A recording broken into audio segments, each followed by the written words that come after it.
Very good evening to all brothers and sisters in the Dharma. So tonight is 4th of January 2022. So our class comments again. This is our first sharing for the new year 2022.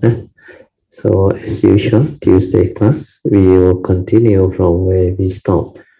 We are following this book, the wonderful Dharma Lotus Flower Sutra, Volume 1, Introduction by Venerable Master Hsuan. We are at page 80 of the hard copy and page 47 of the soft copy. Afterwards, the soft copy, you can see it on the screen. We will pin it down there. Just relax body and mind. Then we will have our usual half an hour of awareness-based meditation. We will off the light so that you can commence your meditation. I will set the alarm for 30 minutes. Just remember the 4 support. The first 3 especially. Just relax. Relaxation is most important. Relax into every mind state that arises. Completely relax your body and mind. Then after that, maintain awareness. Just allow whatever to be. Then maintain awareness for as long as you can. The third support is technically 24-hour awareness. Then after that, when you are skillful, when you have stabilized the awareness nature, then you can go to the 4th support, which is trust. Trust your true mind, your true nature to do the meditation so that you are completely relaxed and then just aware without any interference from the thought process. Okay, so I will set the alarm now and you can proceed and continue with your awareness-based meditation. Those who are referring to the soft copy, we are at page 47. Okay, we are at a new section, last paragraph. You can't take it with you. Once there was a fabulously wealthy old man. He wasn't one of the 10 richest men in the world. He must have been at least among the 100 richest men. He had a beautiful wife and 3 fine, intelligent sons. But from the time this man was born, he didn't pay attention to anything but money. He ignored his father, his mother, and his own brother and sister. The only thing he didn't ignore was money. He knew money like the back of his hand. It was his best friend and closest relative. He even wrote a verse about it. What heaven has conferred is called money. That which accords with the nature is called money. Cultivation of the past is called money. Money may not be left for a moment. He said, what is given by heaven? Money. What is our life and nature? Money. So money cannot be left for a moment. Actually, this is rather perverted takeoff on the first chapter of the Chinese classic, the Doctrine of the Mean, which means that which has been conferred by heaven is called the nature. That which accords with the nature is called the path. Cultivation of the path is called the teaching. The path may not be left for a moment. So it's actually a modified version of enlightenment poem. He named his eldest son gold, his second son silver. He decided to give his third son an unusual name and call him coming obstacle. By the time this third son had grown up, the father was old and sick. He was completely bedridden and couldn't walk. Although he was very rich, very wealthy, after he had been sick for some time, no one looked after him. His beautiful wife kept her distant, and his intelligent son never came to visit him. He greeted his deed and thought, I hope I hurry up and die, but being dead alone in King Yama's den will be very lonely. I should take someone with me. He summoned his wife, whom he called Madam Money, and said, I am not going to recover from this lingering sickness or illness. I hope to die soon. Won't you go with me? Then the wife replied, how can you ask a thing like that? She said, nobody can die for anyone else. How could you expect me to go or to want to go along with you? Are you sure you haven't lost your marbles? So the old man called his eldest son. Go, he said, I have always loved you the most. Do you know that? Yes, father, said his son. I know you love me the most. Well, son, now I'm going to die. Would you go along with me? You old blockhead, came the reply. You are an old man. I'm young. How can you ask me to do something like that? And you claim to be fond of me. If you weren't,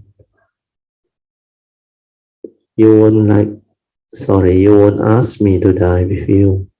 And he ran off. The old man spoke to the third son, Silver. Won't you die with me?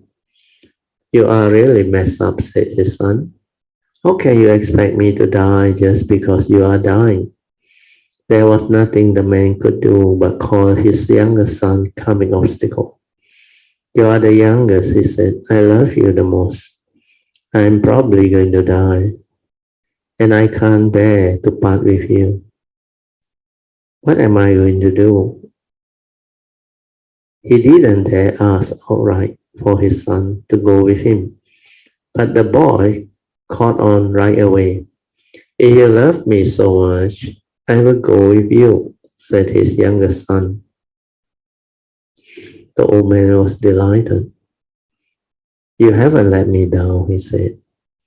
I always like you best, and now I know you are my most filial son.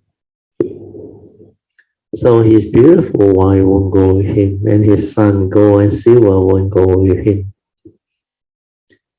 The only one who went with his father to the hell was his young son coming obstacle. So it is said. So this old saying is correct. Huh? So it is said, you can't take anything else on your dying day, but your coming obstacle will stick with you all the way. You can't take your gold, silver, and jewelry with you when you die, but your coming obstacle, all the good and bad karma you have created, will follow you like the shadow that never leaves you. So to be born in the blissful land, merely recite Amitabha's name. Just recite Namo Amitofo to be reborn in the land of ultimate bliss and be free of the suffering of the turning wheels of rebirth. Besides, if you want to get rich, the land of ultimate bliss is covered with gold. no purpose are there. If the old man had awakened and recited Namo Amitofo, he could have taken his son's gold and silver with him, and he wouldn't have been so lonely. This story should serve to warn us to use every last bit of strength we have to do good deeds. Don't wait until you have no strength, until you are dying, or your dying moments, because then it will be too late. On the basis of the good roots we have planted in former life, we should nurture our blessings and wisdom in this present life. Now that we have finished telling that story, let's talk about our own story, about building a temple. One of my disciples had a lot of land on his farm, and one plot is suitable for building a temple. A temple cannot be built just anywhere. It has to be a place with hills and streams. For example, Nanhua Monastery in China was built by Chaoxi. The name Chaoxi was originally Chinese, but it was expropriated by the Korean monk and later sold in the United States. Some Americans, without any idea of what Chaoxi means, were willing to pay $65 for it. Actually, that's quite a bargain. Anyway, ever since he met me, the disciple had wanted to donate a piece of land on his father's farm in Montana to build a temple. Hopefully his wish can now be realized. The stupa of many jewels, Taskamwan, is about to well forth from the earth. All kinds of things will be coming forth from the earth. Japanese Buddhism has been in the United States for quite some time. And there is also Buddhism from other countries. However, the proper Dhammador, the mind-to-mind seal transmitter from Patriarchs Bodhidharma has only reached the United States. The Buddhist group that came to America prior to this include both authentic and phony elements. Some are half-truth and half-false. However, they all serve to pave the way for genuine Buddhism. Now the seed of Buddhism are being planted, and in future there will be some new Buddhist disciples. These Buddhist disciples will need a place to stay, so now we are going to build a temple for them. The Surangama Sutra say they were disciples of the Buddha who caused the Dhamma to remain and be upheld. They have fully transmitted all existence. They have fully transcended all existence and were able to perfect the awesome deportment wherever they went. They followed the Buddha in turning the wheel and were worthy of the bequest. Now there are two persons who wants to live the home life, and there is also a person who wants to become a bhikkhuni. Anyone who wants to live the home life must be able to recite the Surangama mantra and the Great Compassion mantra from memory. That is the first test. So those who want to become monks or nuns have to master the Surangama mantra. Only then can you pass the test. Now we are building this temple as a basis or as a basic foundation for American Buddhism. All of you have resolved to support this way place now because the Buddha instructed you in the past. Establishing and supporting way places accrue the greatest merits and virtue. Helping people to leave home and become monks also carry extremely great merits. In Burma and Ceylon, people consider living the home life as extremely important affair. When a person lives the home life, many people will donate money to him. It's also like bribing the person to live life. Living home is considered even more important than getting married. Sometimes, the person's relative, friend, or other Dharma protectors will hold a feast for several thousand guests.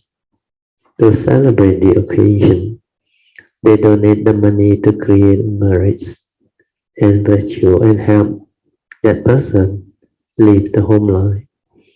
A person may not be able to renounce his own wife, children, and property and leave home himself, so he donates money to help others live home. He specializes in creating merits and helping others in this way. Now we are building this temple, and those of us who have money should quickly use it to create merits and virtue and build the basic Bodhi mandala for Buddhism. Those with strength should offer their strength. No one should fall behind. Everyone should strive to be first. Then this matter will certainly turn out successfully. Building temples for the Buddha is a basic requirement for realizing Buddhahood. If you don't build temple now, when you become a Buddha, you won't have any temple to live in. We ought to build lots of temples now, and in the future, when we become Buddhas, we will have our peaks of temple to live in. We will be very free. So everyone should advance, not retreat. We should all pool our effort and work together to realize our goal. But the Buddha and Bodhisattvas of the 10 directions will be most happy and full of praise. I, who am your teacher, will also be very happy and full of praise. We all have to build this temple together. Everyone should strive to be out front, no one fall behind. We are pioneers of Buddhism in America. There are many different kinds of flowers. Some flowers bloom, but bear no fruits. They are like people who talk big, but don't act on their words. They may say they are going to build a big Buddha image, for example, but they never do it. This is called a sterilized bloom. Such barren flowers represent non-Buddhist religion that appear to be very popular. They cultivate pure conduct and various styles of asceticism, but they bear no fruits, no accomplishment. They are like the flower that bear no fruits. Other flowers bear many fruits with a single bloom. This represents common people who practice many kinds of piety conduct. By serving and making offering to their parents, teachers, and elders, they create such merits, and in the future they can reap many fruits. They may be reborn in the heavens and among people as noble, wealthy folk. This is called one flower with many fruits. Other flowers have many flowers, but only one fruit.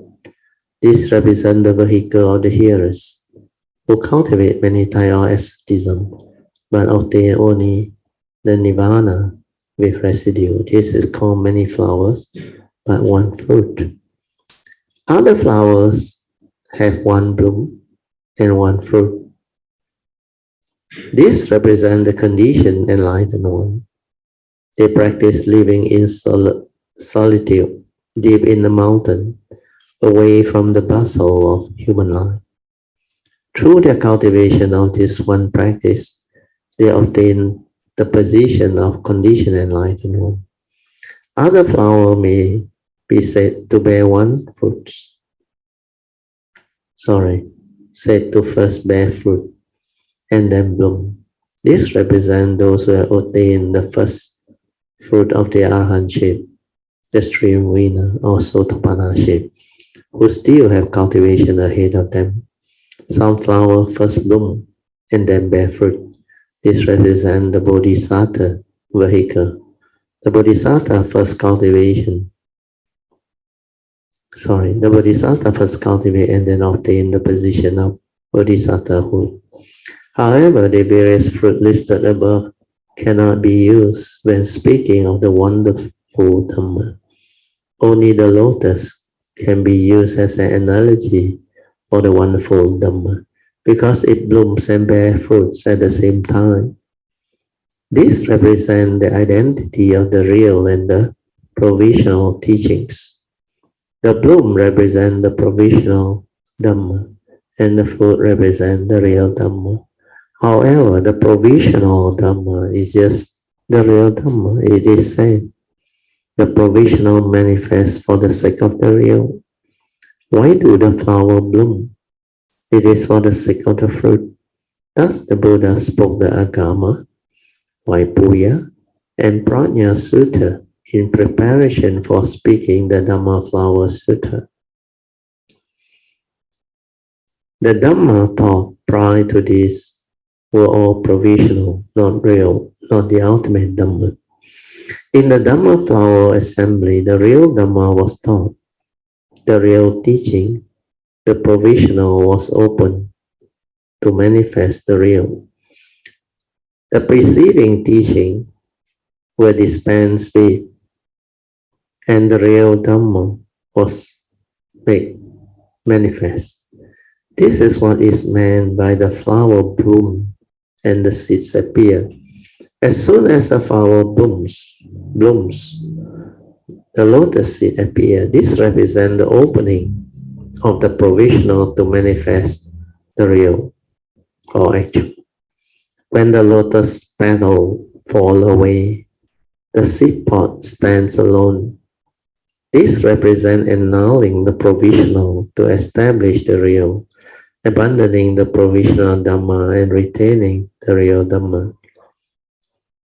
There are also the two gates, the root and the branch, the root and the branches. By way of analogy, the moon in empty space could be called the root, and the moon's reflection in the water, the branches. Although there is only one root, there are countless branches. The branches grow from the root. When the branches are pushed aside, the root is manifest. The doctrine here is the same as that of bestowing the provisional for the sake of the real, opening the provisional to reveal the real, annulling the provisional to establish the real. Within the sutta, the root gate refers to the sutta text before the point where the 16 princes decide to leave home, which was a long time ago. Sakyamuni Buddha's recent appearances in the world is called the branch gate.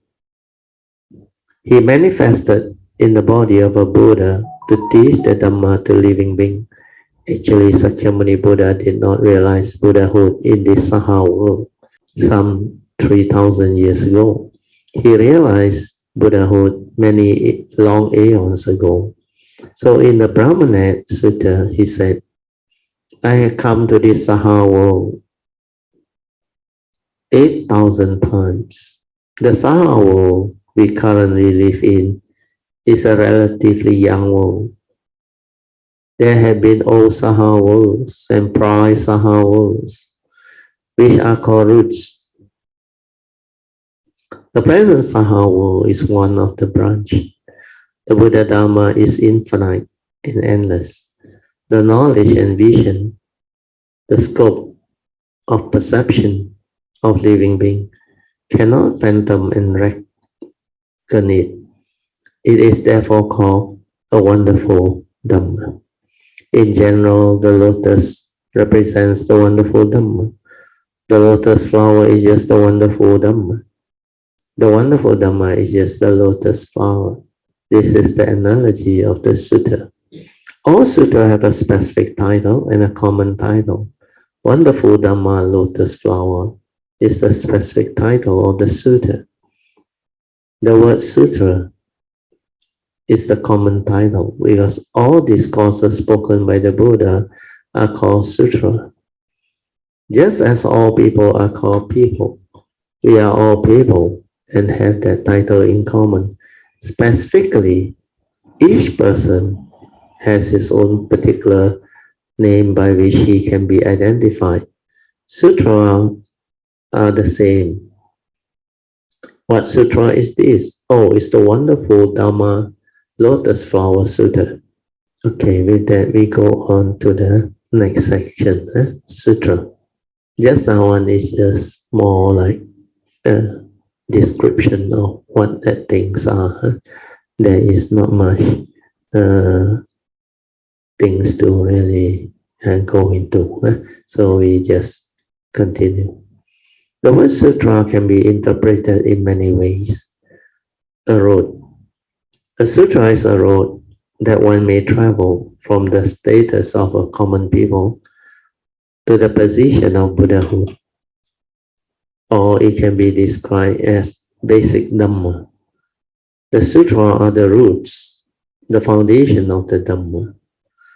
Or be interpreted as the manifestation. The sutta clearly instruct and reveal to us the principles of the Buddha Dhamma. Or it can be interpreted as a bubbling spring. The principles flow from the sutra like water gushing ceaselessly from the earth. Number 5. It can also be interpreted as a guideline. To make guideline, ancient carpenters and stonemasons used a string covered with black ink.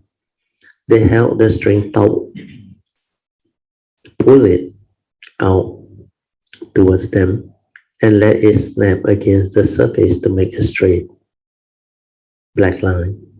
The Chinese term for rules is a compound of the two words of compass and T-square. Without a compass and T-square, it is said you cannot draw circle and square. Such tools are needed for making technical drawings. The flower garland is the 6th interpretation. The principles are linked together in the sutra like flowers woven into a garland. So the word sutra also has 4 additional meanings. The first additional meaning is stringing together. The meaning in the sutras are strung together from beginning to end in an orderly fashion.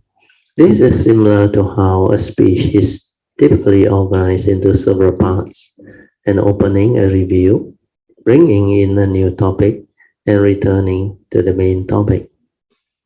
Then the other additional meaning, the second one, is attracting. Living beings all have their own particular tastes: sour, sweet, bitter, hot, or salty. Whatever you taste or your taste, the sutra contains them all. You can find whichever Dhamma you like in the sutra. If you like to investigate Zen, the doctrine of meditation are discussed in the sutra. If you like to study the teaching, to lecture on the sutra and teach the Dhamma to living beings, you can study how to do so in the sutra. For example, you will learn that when you explain the sutra, you must first discuss the 7 sutra title classification and define profound meaning. If you like to study the Vinaya and specialize in holding the precept, you can also study them in the text. If you like to recite mantra and practice the secret school Dhamma, you can learn about them in the sutta. Actually, the manifest school also has secret school Dhamma, but it does not exclusively concentrate on the secret school. If you like to recite the Buddha's name and cultivate pure land Dhammador, you can also study that in the sutta. All the various Dhammador are found in the sutta, and according to your disposition, you may cultivate whichever one suits you. Thus, the sutra attracts beings according to their potential and disposition. Then number 3 is eternal. So this additional meaning are very useful. From the time the Buddha spoke of the sutta up till now, the Buddha Sutra has not been changed. Not one word can be added to them, and not one word can be omitted. That's why it's called eternal. And it can also be interpreted finally with the additional meaning as a method. So this last one is the method set forth for cultivation in the sutta are those taught by the Buddha of the past, present, and future. Living beings of the present, past, present, and future cultivates according to them. Sutra is a Sanskrit word that is interpreted as a tallying text. Above, it tallies with the mind of the Buddhists, mind of the Buddhas, and below with the minds of living beings. The mind, the Buddha, and living beings are not separate. The mind Dhamma, the living being Dhamma, and the Buddha Dhamma ultimately are the same. This has been a general discussion of the first of the 5 profound meaning, that is, explaining the title. Great Master Qi discussed a single word, wonderful, for 90 days. But really, you couldn't finish in 909,000 or 9,000 or, for that matter, 90,000 days. Why? Because it's wonderful. What is wonderful can never be fully expressed in speech, even if you were to explain it for several great eons. It would be hard to finish. So for now, we will merely present this great discussion of the title, the wonderful Dharma Lotus Flower Sutra. Then we go on to the next section, discrimination of the substance. So this one, I think Mahayana, they are more interested in all this, like how the sutta titles are formulated and how it is to be understood. But it depends. If you have the interest, you want to develop this as an understanding, then you can go into it. But as far as my nature is concerned, it's not really necessary. It's up to you. Anyway, we just quickly go through discrimination of the substance. The second of the 5 profound meaning is the discrimination of the substance. If we don't know the substance of the sutta, how can we expect to be able to understand the principle? Don't worry, I will tell you what the substance of the sutra is. Since I'm lecturing on this sutta, I will certainly tell you its substance. However, if you are nervous and impatient, then when I do explain it, you might not hear it clearly. It's as when a person walks by and you don't pay attention, you don't notice or recognize the person. I'm not going to tell you the substance of this sutta, so you should pay special attention.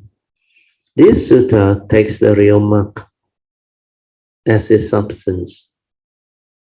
The real mark is unmarked, and yet there is nothing it does not mark.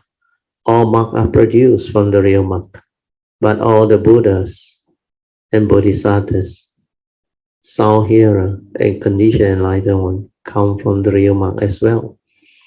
And who created the real mark? No one. It is originally there. How did it get there? It was just there. That's all. Why ask such a question? The real mark precedes all the Buddhas and Bodhisattvas, and is the mother of all things. All creation is born from the real mark. So this one is like the source. The wonderful Dhamma Lotus Flower Sutta takes the real mark as its substance, and so all the Buddhas, Bodhisattvas, sound hearer, conditioned enlightened one, and all living beings are born from this sutta. But we have been away too long. We have forgotten our original home. We have forgotten our original mother. And so we find the sutta very new.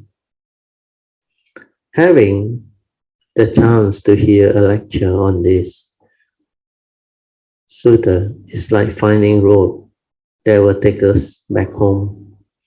Thus, the sutta takes the real mark as its substance. The other way to understand it is like they use the word, you have actually debated and get lost for many, many eons. You have forgotten your original home. In fact, we all started from the source, which is the true nature, our true nature, or sometimes they call it the original nature, 本来的面目, original nature, 自性, 佛性, or what they call the oneness nature. So different religions use different names. Some people call it the source, the singularity, means from there everything arises. Then some call it the original nature. They also call it Mother Nature, because Mother Nature was there all the while. So from there, everything springs up. So if you understand it through this type of explanation, then it is more clear, easier for you to fathom. So the third classification is classification of the doctrine. The third of the five profound meaning is classification of doctrine. This sutta takes the cause and effect of the one vehicle as its doctrine. As the text says, there is only one Buddha vehicle.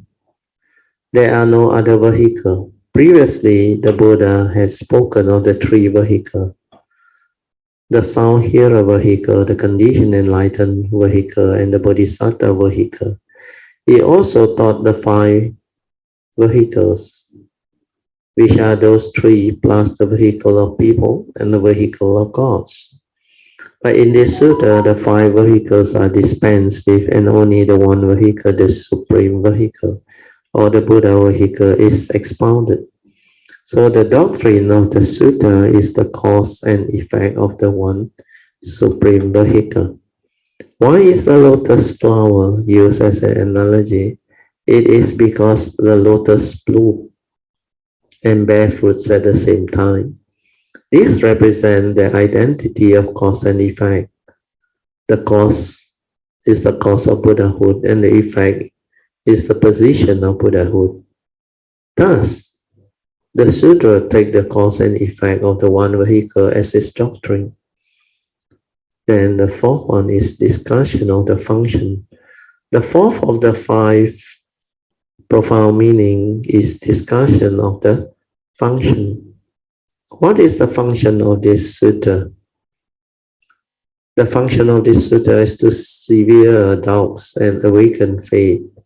Without reciting the Dhamma Flower Sutta, great masters Sutta became enlightened and obtained the dharani of the single revolution. On the basis of the enlightenment, he systematized the Tian Tai school. So do not consider this sutra a simple one. All the Buddha, Bodhisattvas, and patriarchs are born from the Dhamma Flower Sutta. Finally, is determination of the teaching monk. The fifth of the 5 profound meanings is determination of the teaching monk. The teaching monk of this sutta is clarified bhata. As previously mentioned, the 5 periods of the Buddha's teaching are represented by an analogy to milk product. The Dhamma Flower Nirvana period, to which this sutta belongs, may be compared to clarified butter. The analogy of milk product begins with the whole milk straight from the cow, from which coagulated milk is made. Then curdled milk is made from coagulated milk, and the butter is extracted from the curdled milk. Finally, clarified butter is refined from regular butter. Clarified butter is the most delicious thing in the world. Nothing else has such a fragrant aroma. Just talking about it makes one's mouth water. But don't worry. Now that I'm lecturing on this sutta, you will taste this wonderful flavor and you will know how fine it really is. This has been a great explanation of the 5 profound meaning. Okay, at least we covered. So we will stop here. This is part 3. We finished part 2 of the introduction. Then there will be a part 3 regarding the title, the translator. So for those who just join us, like I mentioned before we start the class today, today is our first lesson of the year 2022. So once again, we'd like to wish everybody a good, happy, prosperous, and blessed New Year. So hopefully all Kayamitas can have great blessings. If you can bless yourself with great virtue and wisdom, that will be the best. Then you will progress along the path of Dhamma beautifully. So whatever blessings that you have, make sure you make full use of it to cultivate, to develop all the understanding. And also sincere wish for all Kayamitas to be blessed with good health, good life, and also good condition for continuously strive on with heedfulness to realize the path of fruition and fulfill whatever good and noble wishes that you may have, so that you can be a blessing to all. So as usual, hope everybody will have good life, good health, and good mind states to be of blessings to all. Okay, so that is for your New Year blessings. So now we can actually open up for second session, which is meditation reporting. You can also make use of this opportunity to say whatever you want for the New Year. Make your resolution or whatever New Year resolution or aspiration. Yeah. Good evening, brother Theo.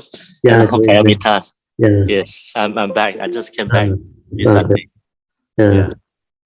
So I would like to take this opportunity just perhaps maybe to share some of my experience over my cell retreat for the past. Very good. Okay.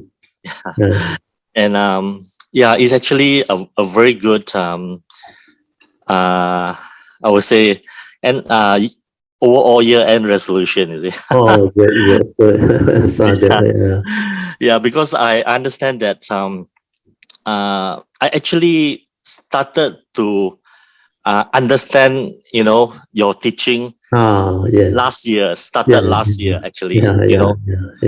Started from I start to feel my heart beating, you see, and then somehow or other, the talk start to go in, you see. Yeah.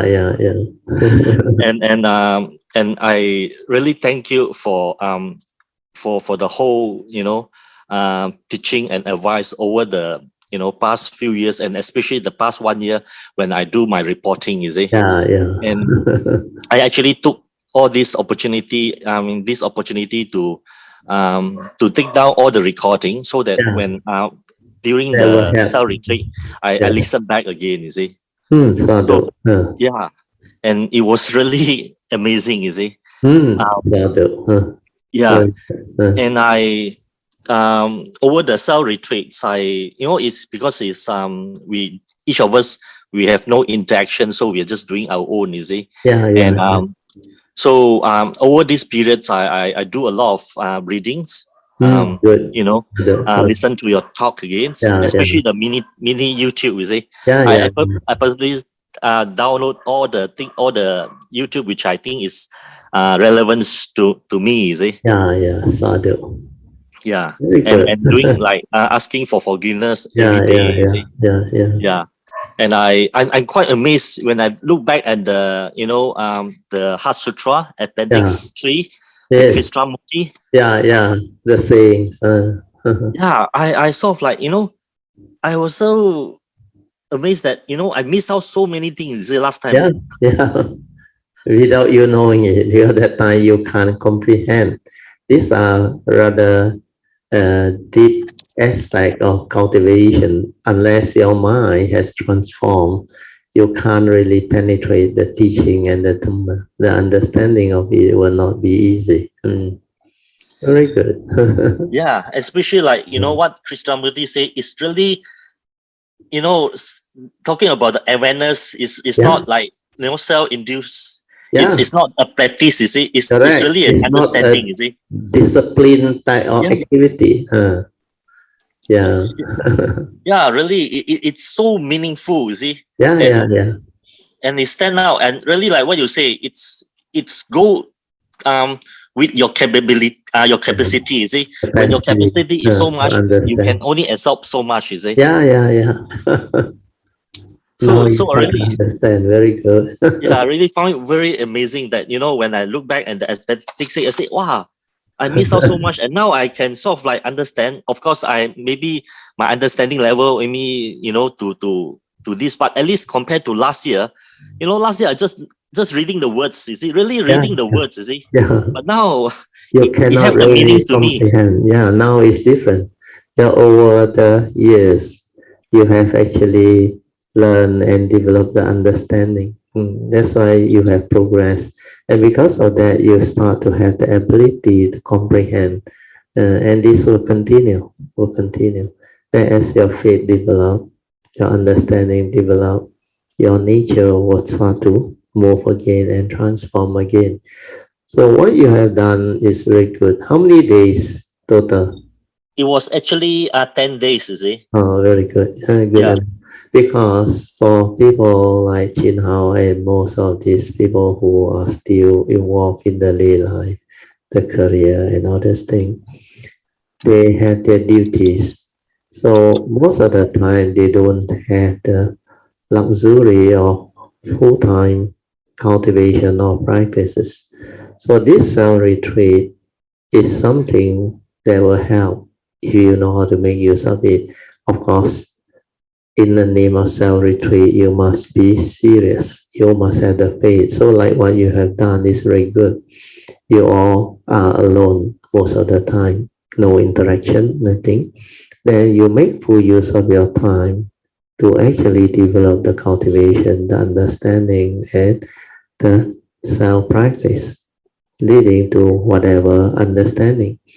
And this one is done over a period of even 5, 8, or 10 days is very good because the momentum carry through and your mind has been trained to be in that state of silent inner awareness. Then that mindfulness will stabilize. That's why this type of training is very good. It's like our retreat, the normal 9-day retreat at Sanbaosi, Cameron Highland. So if you have the opportunity to do it, you should do it because during that 8 to 9 days, it's very different. The transformation, the faith, the amount of wholesomeness that you develop if you have the understanding to do it with faith, with sincerity and understanding, then you cultivate in accordance. The wholesomeness is beyond people's normal ability to comprehend. And all this can bring about great changes and transformation. So what you have done is good. Started to you, you continue with your discussion. It's really very true, you see. Because last time I have attended a lot of retreat, but it's just for the sake of retreat, you see. But now I actually know the meaning of, make use of it, like what you said, really make use of it, you see. Yeah, make full use of it. Yes. and it's true that because of the amount of day, it actually create the momentum, you see. Yeah, the momentum carry through. And your mind become very different. You are not burdened with anything at that time. At that time, you have the full 10 days to just cultivate, develop the understanding. Then when you go through such training, it will transform you. It make you very different. Really good. Especially like for me, because I have told you that my sleeping quality wasn't very good. Over the retreats, I did a lot of like lying down meditations. And this, wow, I tell you what, really, brother, I really love lying down, you see. I can, it's really rejuvenate my health, my body. Your health, yes. Yes. You will feel the rejuvenation and the what they call body like different. It is so calm, so still, so tranquil, and the energy is so beautiful. The stillness of it will heal you. And it will improve your immune system and many other things. So when I did the lying down meditation, is the reason why I love it so much is because it's very, it's much, I am able to settle down, and then it can, the heart feel, the heart beating is getting stable, and at first you can feel that it's very fast, and then later on it gradually settled down slow and slow. And there was time that very quiet and very subtle. Very subtle and very still. Then you feel like no heartbeat. Then the peak of consciousness will come. You suddenly feel that nature itself within so still. This is what tranquility of mind is all about. The mind has become very quiet, very still. No more sankhara, no more thought activity, no more stirring, no more movement. Then within that nature is just the awareness. You must stabilize that to understand. Then when you become curious, the thought come out again. See that the thought is very near that nature. Then you start to understand from that nature, all sankhara, thinking, thought process arise. Then from that nature, it enables you to become conscious of things. Develop the ability to sense to be sensitive, to feel, to be aware. Then all those mind states that you create become clear. How the mind functions, how you behave as a human being, how your views, opinion, and conditioning stir your mind. But when you are with the awareness-based meditation, you realize the memory, the conditioning, the views, opinion, and belief system, or they doesn't come in and disturb you. You are at that moment very peaceful, very quiet, very tranquil, very still. And this is the deconditioning part that transforms your mind. Then you start to understand how you revert back to the normal, heedless living. Means through your own habitual tendency, views, opinion, and conditioning. So after the retreat, or as you come out of the retreat, you will see how your senses starts to function again. Then how the external sense data come and make contact. Then how the thought process come in again. Then how the content of consciousness went in. And initially it is not so, what they call, it doesn't have that power or effect to stir you like before, because you just came out of the retreat. But then you will be able to witness how you slowly return to normalcy of the daily life, and how your Monday mind starts to come back and do all those things. Then you start to develop the ability to understand the big difference between heedful living and heedless living. Heedful living is when you are in the meditative state in the spiritual faculty without the mental hindrance. Then you are most of the time aware, heedful. Then you can apply the Dhamma, the Yoniso Manasikara to live life. But when you are heedless, the mental hindrance take over. Then you will go back to the old habitual way of reaction from memory and all that. So you will see this very clearly. Then you start to understand the danger of heedless living. Then from that moment you vow not to be heedless again. You will determine very strongly to walk the path of Dhamma, to train yourself so that you are all the time aware, mindful, heedful, and you will not revert back to the old way.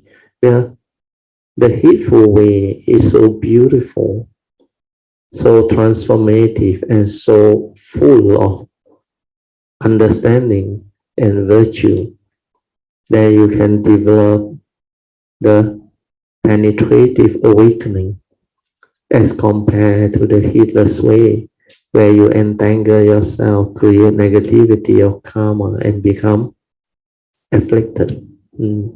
Then constantly your mind stir and react with the duality and all that. And that is heedless living, which is not life at all. That one is delusion, creating karmic, unending karmic conditioning. So once the mind starts to develop this ability to see all this very clearly, then it will never revert back to the old way. Means your mind will never become heedless again. That is the beginning of true understanding, true cultivation. Then you will determine, and you will be able to develop the cultivation even in the midst of life. Then that time, whether you go for self-retreat or you don't go for self-retreat, your mind is still in the state of tranquility, stillness, heedful, meditative state. When you can do that, then your daily mindfulness stabilizes. Then you become aware throughout the day. Then you become different. Then whenever you go for retreat or go for all this type of so-called self-retreat or training, you settle down very fast. You become very different. And you understand the beauty of heedful living. Then when you want to go deep into the meditation, you understand and you can do it. So this is what meditation is all about. Jin Hao, started there. Yeah, precisely, brother too. Like today when I start to dry out, to do my works, you see. And in the traffic jam, I can notice the driver in front, you see, really very heedless. When the person was driving, he actually another finger was calling the handphone, Sure. And I was like, wow, it's so dangerous, you see. Yeah. And That's why I was like, oh, with mindfulness, you are sensitive. You can feel all this. Then you can sense all this. That's why there is joy. yeah, And you understand people are just the way they are. If they are not trained, they tend to behave that way. That's what heedless driving and heedless living is all about. And there's a big difference. That's why you become more calm, more composed, more aware, and you are sensitive. And your driving all become very different. Then from the awareness nature, you become aware of outside. Then you finally blend in into life. And finally, you become normal again. So initially is after the retreat, you come out, you determine to be aware. Then you develop until your mindfulness become very stable. Until throughout the day, you are just aware, mindful, ever mindful, constantly meditative. Then you will continuously cultivate until you awaken. Then when you awaken, finally, when the understanding all fall into place, you become normal again. And then you can go back to the normal life. Then you can fit into life. Whatever the condition, you can just accord and flow. Your Dhamma understanding, your Yoniso Manasikara will take care of everything. Then you can live life. There is joy. You can live life to the fullest. You can get to experience all of the pristine and wonders of life. Then life take a turn and become very different. That's why you will have a lot of joy, a lot of understanding. Then you can actually develop a lot of smile. I remember during the early day, these were very joyful moments. Then you continue to transform until finally I realized after many years, I become normal again. I can talk with people in a normal way. I can joke with people. I can do whatever people wants to do. But to reach that state is not easy. That one is the Mahayana, say the third level of seeing. Kansan, Yususan. But when you reach the second stage, it's already very good.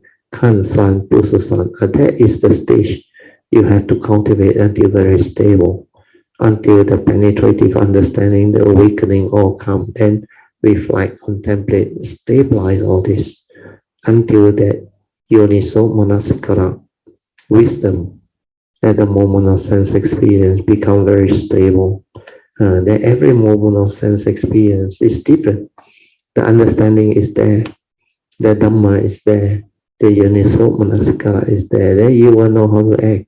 Then you start to understand all my sharing in a very different way again. Then you have clear understanding of what life is all about. How you can actually live life. How you act. You no longer act with delusion from memory, from your conditioning, your views, your opinion, your belief system, your conditioning, all this gone. You know, these are all heedless living, wrong way of action and living. The only true action is when you act with wisdom, following the Dhamma way, which is Noble Eightfold Path, the essential Dhamma, the teachings of the Buddha. So that one, when it's surfaced, you become very different. So all these are interconnected. That's why your today sharing bring forth the condition for me to explain further, so that you can actually get better and better understanding along the way. Okay, sadhu. Yeah, sadhu, brother. And looking at the driver in front, it really struck me. You see, I mean, it was like I was like her before in the past. Yeah. And it was so dangerous, and I was really grateful that over so many years I didn't have any accidents. Yeah.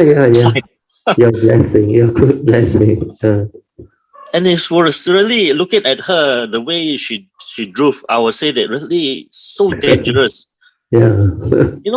Her the one hand was on the steering wheel and one hand on the On phone, the handphone, Oh, really scary, you see. That's why they say if accident don't occur for this person, it's a miracle.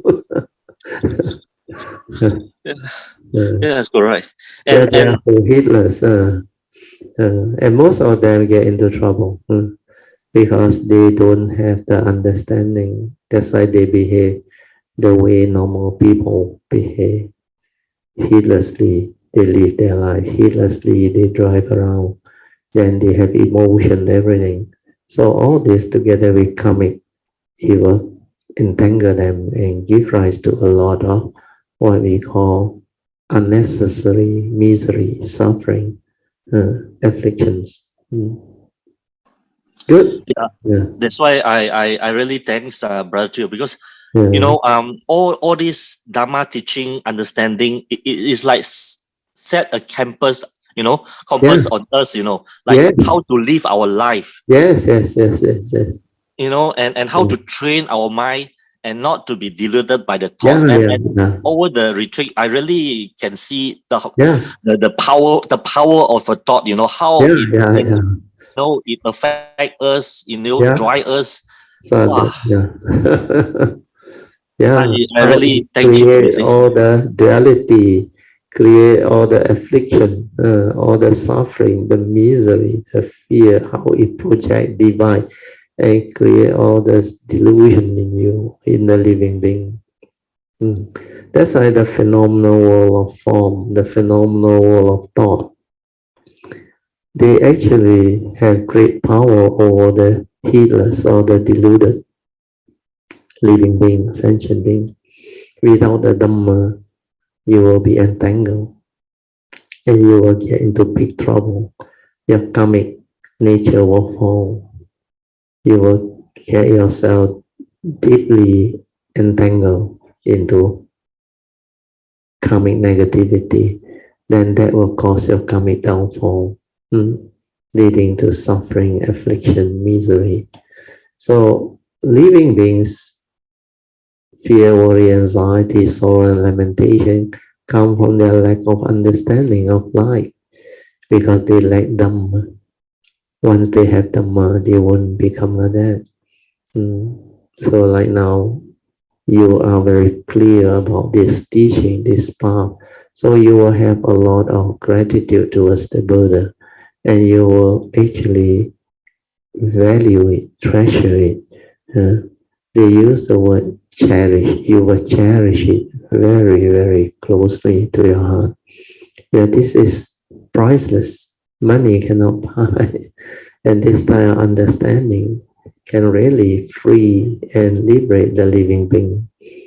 Give rise to wisdom, awakening, understanding, so that you will never go back to the old way, which is heedless.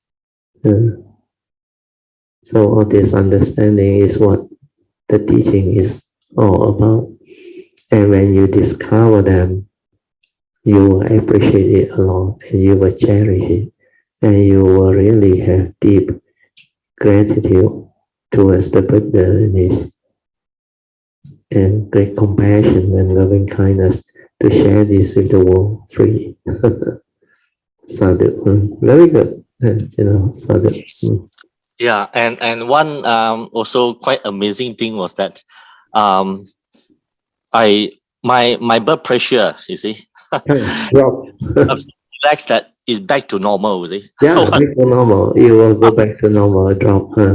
I was so amazed. I was like, because I remember there was one time you say, if you're able to relax yourself with meditation and all those things, you are able. That's why you say that you don't have any help. I don't have BP problem since birth until now. I never have BP problem. Even when I'm working, stressed out and all things, I never have BP problem because I know how to relax, maintain awareness. Then I go into anapanasati very fast. I settle down and become very calm and very peaceful again. So my heartbeat, my BP, all the time very good. 120, 80. Most of the time it's not that. Sometimes 125 or 24, then 80 plus, about that. That's why it really gives me a further faith, you see. Like because without medication really it's I mean my pressure was really high, most people have BP problem, they need medication. And I have known a lot of classmates in the uni, they have been on medication since the age of 20 something because they say their BP very high. And a lot of other Kayamita, the early batch one, they also told me they have this BP problem in the early days before they joined the class. Then as they joined the class, most of them actually, the BP went back to normal, except those who don't know how to develop the ability to relax and maintain awareness or do anapanasati and all those things. That one, some of them still continue to take medication, the BP pill they call it. But nowadays the BP medication are, I think, quite advanced, so not much side effect, I believe so. But this is really a very good conditions for me to sort of like reflect and understand, how because of the emotion and the relaxation, it actually direct effect on our subconscious mind, and eventually it affect the BP, our BP. Your mind condition the body. The body actually also subject to a lot of external factor. So the main one is the mind. When the mind is peaceful, calm, tranquil, the body function very well. The life force, the nature, they function very well. Then your health, your whatever immune system also function very well. But when there is stress, when there is mental issue and problem, then what happens is this mundane mind become affected. The fear, the worry, the anxiety, the stress, this one create condition for the blood pressure to increase, especially when you are angry, fearful, emotional. Your heartbeat start to palpate and very fast. Then when it happens, it will actually trigger off what they call negative energy field that cause your immune system to go down. Then all this will disrupt your physical, your what they call imbalance. They call it the chi flow is affected, upset. So if you are under that state of stress for most period of your waking moment when you're working or living life, then you realize it causes you a lot of stress and negative, what they call emotion and energy field. And your body is almost 80% filled with liquid water. So those negative energy field like fear, worry, anxiety, sorrow, lamentation, stress, all this will create mutation in your water elements, forming that type of mutated crystal. The scientists will know. That is how they develop cancer where the cell starts to mutate, the immune system starts to break down. Then what they need is, without them knowing, they need to actually learn how to meditate or develop the ability to go back to their natural state of tranquility and stillness, so that their thought process, their thinking mind, do not interfere when they sleep. And then you will have good sleep. Then during that time, your nature's, what they call life force, will come and heal you. That's why at night, when you have enough sleep and rest, you recuperate. It will heal you. But because of the stress, that living being that has been heedless throughout the day, even when they go and sleep, the fear, anxiety, sorrow, lamentation, and the stress, they bring along with them while they sleep. And they can hardly sleep because the subconscious and the unconscious fear, worry, anxiety, or phobia, the movement is still there, inside there. That's why they find it very difficult to sleep. They have insomnia and all those things, and they hardly have any proper deep sleep. So you know how to meditate. You just relax, maintain awareness, and you go into the meditative state. Then from there, you accord and flow with the life force at the heart there, the pulse of life, away. Then it becomes very subtle, very still. Then that is the minimum, what they call resistance. So when there is minimum resistance, means your subconscious and your unconscious doesn't interfere, then you become very beautiful. Then the healing process starts. That's why after a good night's sleep or rest, you will recuperate, you will recover. So all this you can find out. Once you have this understanding, you can start to develop the understanding. That's why you will come to realize this very important point. Your mind is very important. That's why now the medical field also, they want you to understand this. Mind, medicine, and physical bodies, medicine. So they go with both the approach. They use medication and they at the same time try to treat your mind. But their mind at the moment, they don't have the real Dhamma. They only use their normal, what they call psychiatric type of treatment. Psychology and psychiatry is mainly about the thought process and teach you how to actually develop the, what they call, ability to de-stress, not to like entangle yourself. So these are skillful means, or what they call short-term measures. But most of the time they use the drug to bring about the tranquility of mind, stillness of mind. They knock you off and make you sleep.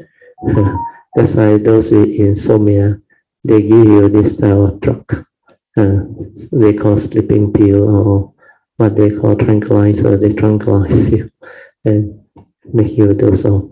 But initially it worked for a while. After a while it doesn't work. Most of them, when their depression or mental problem become very severe, there are a lot that came and see me. When I talk to them, I realize they cannot sleep. Insomnia is really something very severe, and they become like very frustrated, suicidal thought, everything. They like make them crazy. They say actually when you cannot sleep, it's like hell. Actually, it's very, very traumatic. But you know how to meditate. It's very simple. You just relax, silent, then you just go into the awareness state, and the mind becomes very quiet, still down, become very tranquil. Then you want to sleep, you just sleep, and you will have good, very sound, deep sleep. And you need to rest. Maybe initially I remember 10 minutes The rest is already very good. Then later on, you need half an hour. Then later on, much longer as you age. Maybe you need 1-2 hours. It's very good rest. Then from there, you recuperate and you become very different. Then when you attend retreat, then you go for long duration of meditative self-retreat or normal retreat, you actually become different again. So all this you can find out. You can experiment for yourself and develop self-knowledge, self-understanding of how the mind is so important. That's why the Buddha said, take care mind. You take care mind. Mind will take care of your karma. When you take care of karma, karma will take care of your life. That's why it's all interrelated, connected.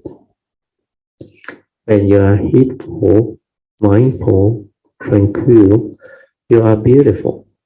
But when you are heedless, agitated, and having the what they call mental problem, you become miserable. Affliction is everywhere, and it will continue to afflict the heedless living being. That's why Dhamma is very important. Ability to train yourself to be heedful, to be ever mindful, constantly meditative, to have all this understanding is very important. And the learning of the teaching leading to wisdom is most important. If wisdom cannot arise, there is no way you can free your mind. Then you will entangle yourself everywhere. That's why Yoniso Manasikara, wisdom, born of Dhamma understanding, is very important. This one will prompt you. Every moment of sense experience when you live your life, it will be there to prompt you, to let you understand. Then you will not be deluded anymore. You will not entangle yourself anymore. Everything that arises, you are able to accept the reality and be at peace. Then you can actually accord and flow and move.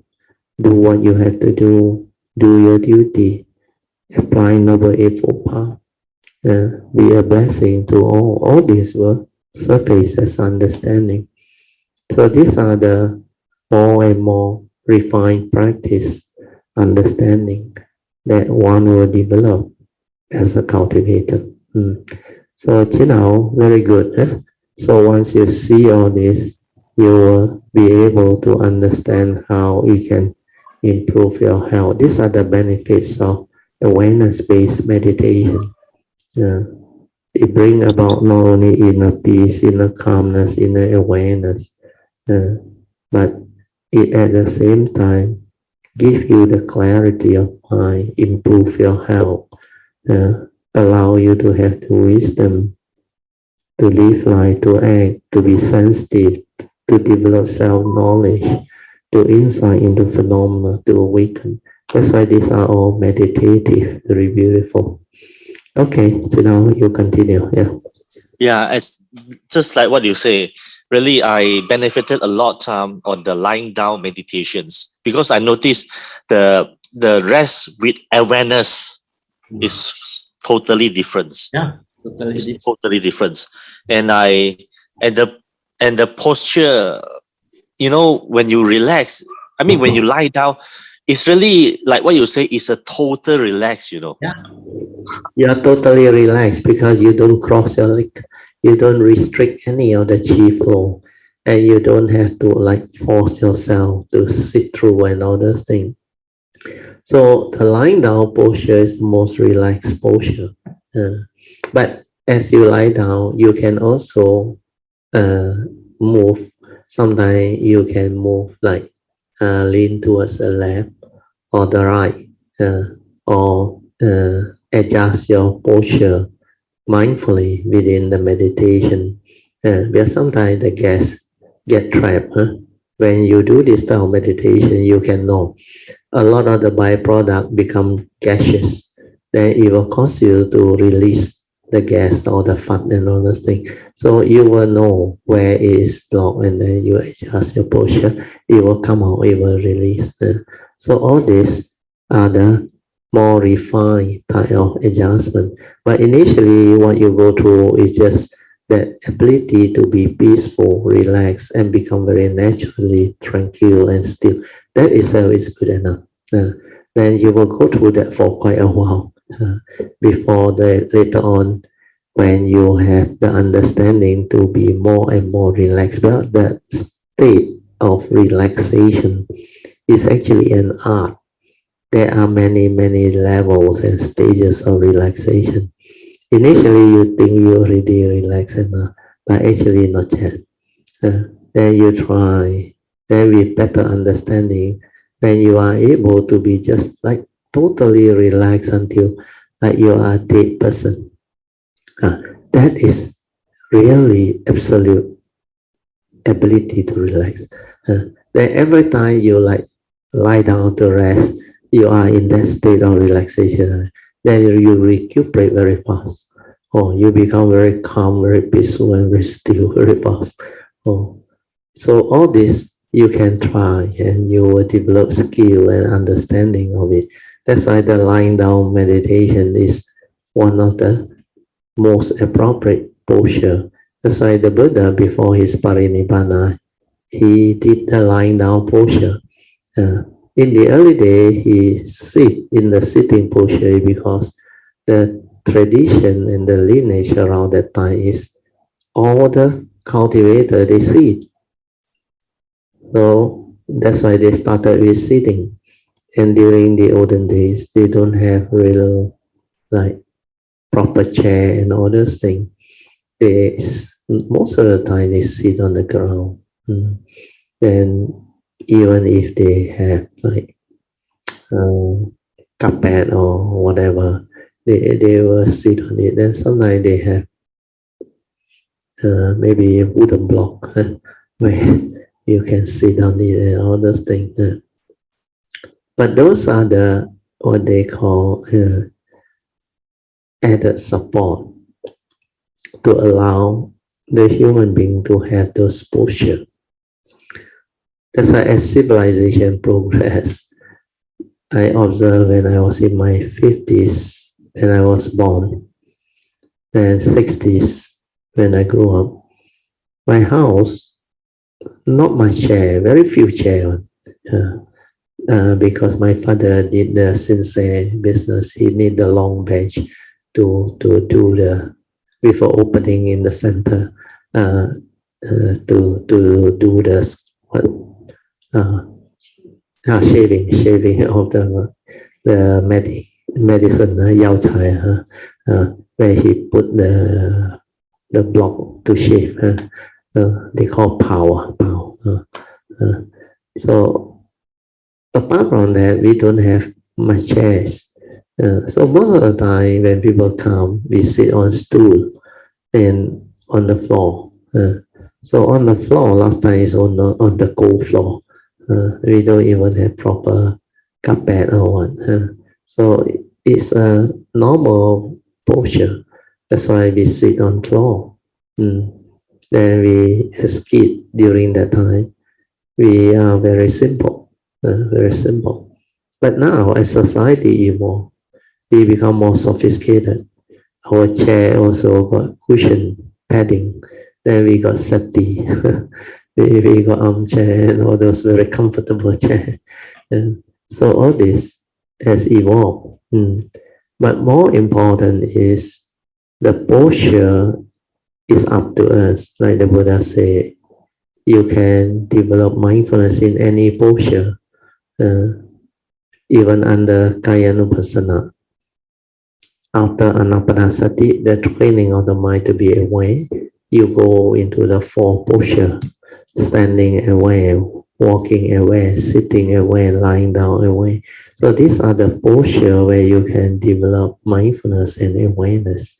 That's why when it comes to meditation, mind training, for me is any posture as long as they are conducive and suitable for you. That's why finally I realized the lying down posture is the most conducive. So finally, I also did a lot of lying down. That's where I find myself able to go through the transformation. Then when I understood that, I started teaching that. Because it's like never thought before this lying down posture. When you lie down, most people actually like have negative idea. What are you doing? Are you sleeping? Well, most people lie down, they sleep, they snore. So the problem with lying down is you cannot maintain awareness. But because I went through the training, I know I can maintain awareness. That's why I told you all, have faith, do it. Then when you are about to like become unconscious or drop into the subconscious and go into the sleep, you will know, because most people snore. The moment you snore, the awareness pick it up.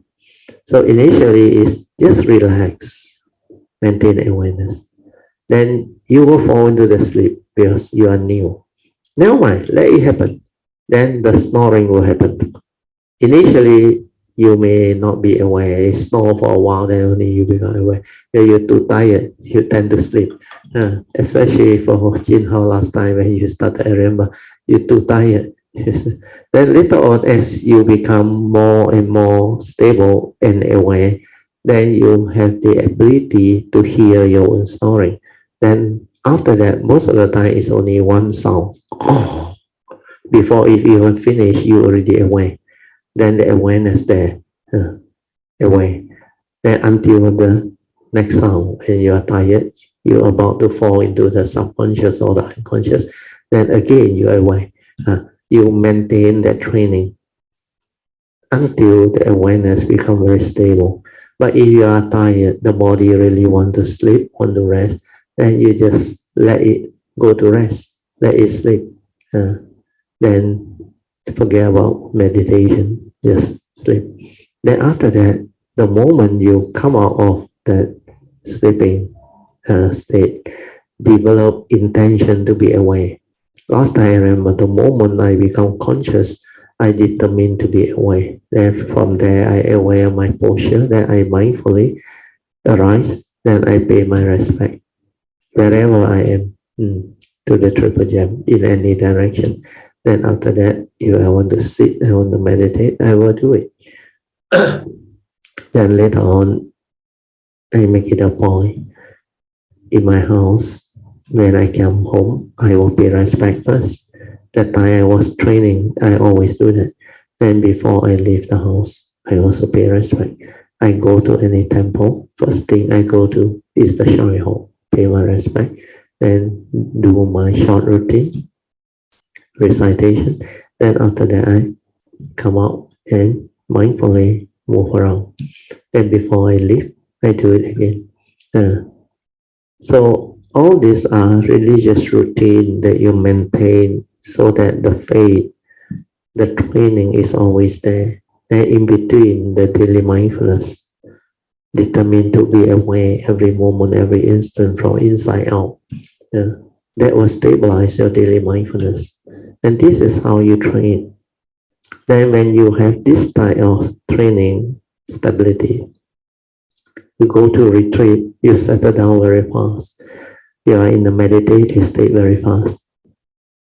Then for us, because we have our classes Tuesday, Thursday, and Sunday, then sometime before the pandemic, we also have our monthly house dana, then our spiritual trip. And at times, we also have our what they call gathering.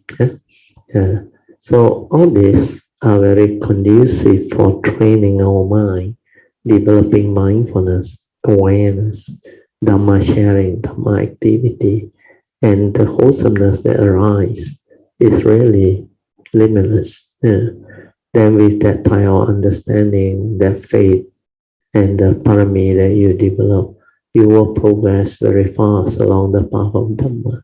So all these are beautiful understanding and training and cultivation, which we really need to really seriously pay attention to and develop them. So today, I think Jin Hao has given you a very good condition. Let us rejoice with his good condition and sharing. Sadhu, sadhu, sadhu. Okay, Jin Hao, you can continue. And one more thing I also sort of like discover is that how much your ability to relax is actually on par with your understanding. You see? So correct. Yes, that is very good. Yeah, your ability to relax depends on your understanding. Because like what you always mentions, silent the mind and don't do anything. It's just a few words, but tell you what, brother, it required a lot of understanding. You see? To really understand them. Because it's not as just, it sounds simple, you see, but it's not. Because it's very profound. Very profound. Only the cultivator understand. Just silence your mind, relax. Don't try to know, don't do anything.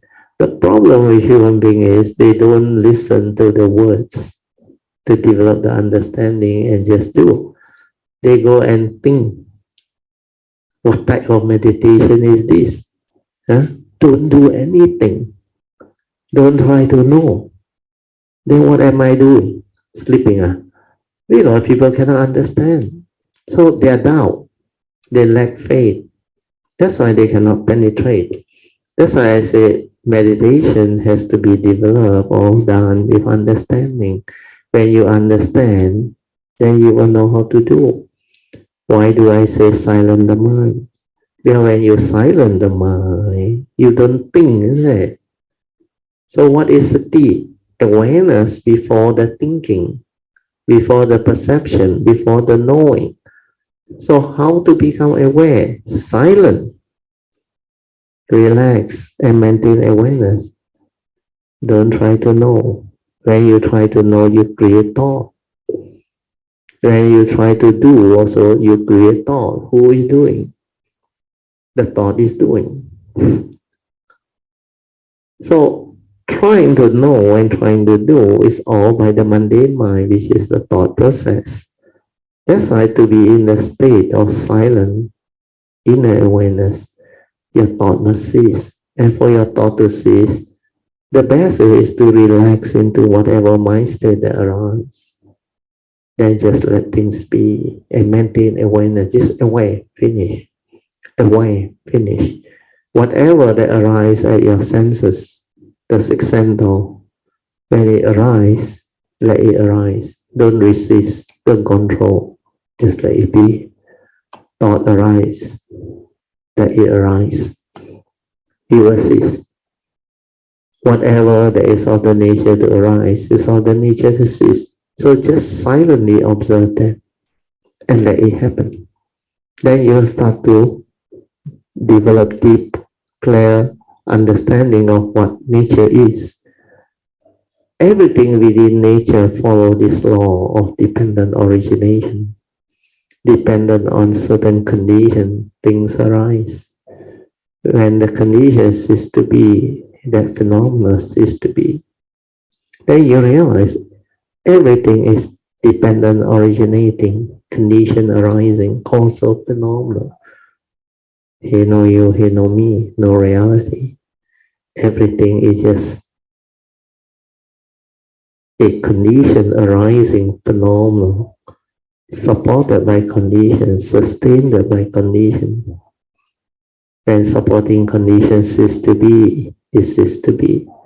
Then when you come to understand that very clearly, then you realize the phenomenal world is a phenomenal world of consciousness, supported by condition, nothing else. That's why the Buddha called it the conditioned world. The conditioned world is what Paticca Samuppada is all about. So within the conditioned world, we have so many things, the Dhamma, life, existence, law of karma, law of mind, law of truth, everything. But out of the conditioned world, there is the unconditioned. The Buddha say, it is not because of the existence of the unconditioned world, escape from the conditioned world will be impossible. So that statement is very powerful, very clear. Escape from the conditioned world is not possible if there does not exist the unconditioned. That's why this unconditioned is so different from the conditioned world. The unconditioned world is that nature within. We cannot talk about it. There is beyond word, beyond thought. There is nothing inside there. That's why it's true suchness, tathata. That reality, that nature. That's why I always say it's an awareness nature. It's not a being. It cannot come out and live life. But that nature can be realized. Your awareness nature can be with it. Yeah, that is the first thing that come out from the source. Then from there, all of the creation start. So you have to see that awareness nature, then develop the wisdom, then silence everything and let it cease to realize the unconditioned or nibbana,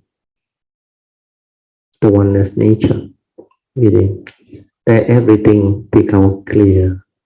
Then from there, if there is condition for your form and mind to continue to arise, then it will come up. Then it will create all of the movement that is needed to animate the form and mind again. Then you become alive again. That's why when you enter the cessation, the form and mind ceases. Even the pure awareness also gone completely still. And you cannot talk about it because there is no mind, nothing, no word, nothing inside that. It's just that nature that ceases itself. Then it enters the unconditioned. So this unconditioned is not to be analyzed or reasoned or use thought to try to comprehend. It's beyond thought, beyond mind. That's why this one, there is no mind, nothing. You cannot talk about it, you cannot describe it. It is beyond all this. So this understanding is to be realized. The form and mind that sees, that goes into this, is a realization. That's why this is pacitang, to be realized by the wise, each for themselves. They will go through the cessation. They will experience this unconditioned state. Okay, sadhu, very good. Yeah, sadhu, brother. And then lastly, I would like to make a New Year resolutions. Like, that I will strike on with heedfulness and then continue to strengthen my 5 spiritual faculty, right? And spend more time on cultivation and understanding, all right? And will hope that eventually I can live my daily life as is like in the retreats, you see. Sadhu. Okay, we all should rejoice. Very good. Sadhu to you. Sadhu. Sadhu. Very good. Sorry, one last thing is like also I really thank you, Brother Teo and Mrs. Teo, you see, for all the support and also teaching, you see, really, you see, 3 times a week is really not easy, you see. And also thank Mrs. Teo. She very patient. very supportive. Correct. Yeah. And also, Sister Sui, is it? Because Yeah, I think I foreseen the Zoom classes will yeah. be carry on for quite some times. I think. Yeah, it's So a blessing in disguise that Sui came back. that's right. Yeah. So really, thank you all the support, and then I will make a vow that I will continue to support all your Dharma works, and So all the sasanas will. yeah. That's why we are very grateful to you. Did a major role in setting out the website and helping us to do all this recording, editing, and all those things. You complimented Sui a lot and help us maintain the website, and you coordinated with Brother Lau.